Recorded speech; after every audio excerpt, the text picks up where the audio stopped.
welcome, as I said. I'm Dan Norris, and I'll now introduce the members of the committee. And we've got some new faces, which is very exciting. So can I welcome for the first time Tony Dyer from Bristol City Council. Welcome, Tony. Very nice to see you here today. Ian Bolton, of course. Ian, again, from South Gloucestershire Council. Very welcome. Great to see you, Ian. And an old face, both are old faces, to be fair, Kevin. Kevin Guy from Bath and North East Somerset Council, of course, and welcome to you all today.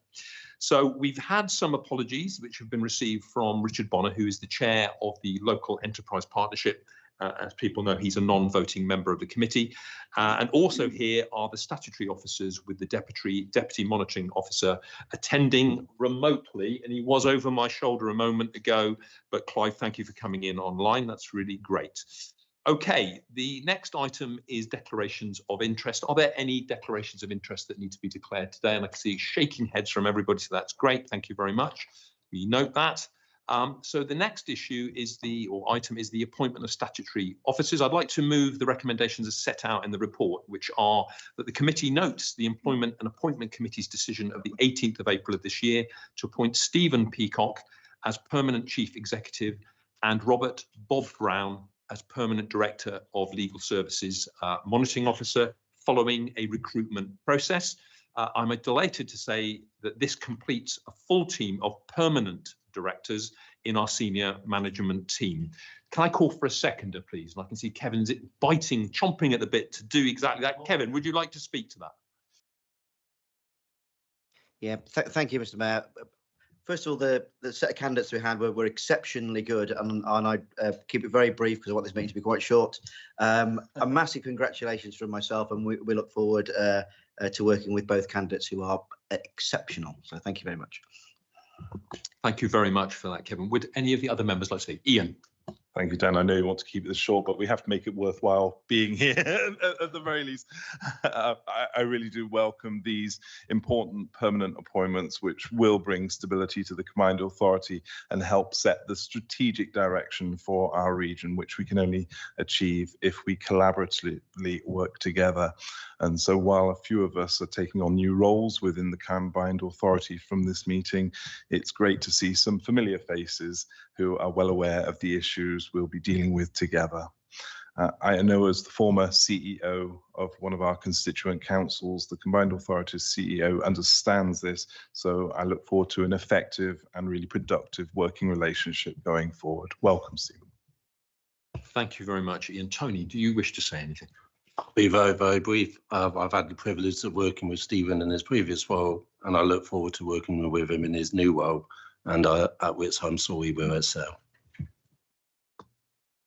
That's fantastic. Thank you, everybody. Well, look, this isn't a vote, but it's a formal noting. So can we formally note that we have accepted that? And it gives, therefore, can I see that? Yes, thank you very much. Therefore, it gives me great pleasure to welcome you, Stephen, and of course, Bob, who isn't here today because he happens to have annual leave, but is ably represented by Clive, who was over my shoulder a moment ago remotely. So thank you very much for doing that, Clive. And we look forward to seeing you, Bob, when you return from leave.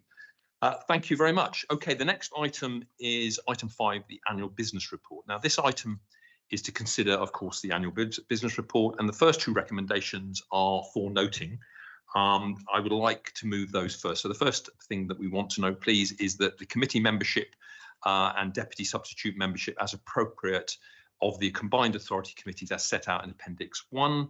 And also, secondly, to note the committee's terms of reference as set out in the Constitution at the link which is shown in the relevant paperwork, etc. Can I call for a seconder, please? Thank you, Ian. Would you like to speak to this? No, I've reserved my comments if there is anything later, but thank you. Thank you very much indeed. Anybody else wish to speak to it, Tony? No? OK, thank you very much indeed. Thank you. Again, let me make sure I've got these buttons pressed right. Again, this is just an issue that we need to note, please, if that's OK. Can I see your agreement with noting? OK, in that case, it's duly noted. And I'd like to move to the next recommendations, 3 to 7, as set out in the report, please. If you could note that we have been advised on an updated nominations to the Overview and Scrutiny Committee, that this has been included in a published supplement to the report, i.e. that Councillor Thomas has replaced Councillor Stone. If we could note that, please, for appointments to the Overview and Scrutiny and Audit Committees, that is, and that's recommendations 3A and 3B if you're looking at the paperwork as I'm speaking. As we have not received all nominations as I speak, I would propose that this committee therefore delegate authority to the Combined Authority Monitoring Officer to approve the appointment of the final members as notified by the nominating authorities. Can I call for a seconder for that? That would be very helpful. Tony. I second, reserving my remarks. Thank you very much, Tony. Do any other members wish to speak? No, no. Tony, do you want to come back in? No? Okay. In that case, thank you. So if we take all those items en bloc, could those in favour please show now? Okay, that's carried unanimously. Thank you very much. In that case, we now come to item 6, which is the Mayoral Combined Authority elections.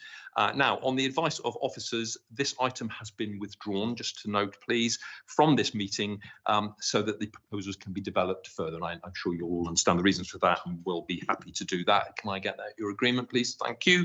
And in that case, we come to the meeting close. Tony, they're not all like this, in case you get the wrong impression. So thank you. So in that case, can I thank everybody for attending either in person or online, including all the officers who've worked so hard to make these papers come on time and help us get on with this business today. Thank you very much. Meeting's closed.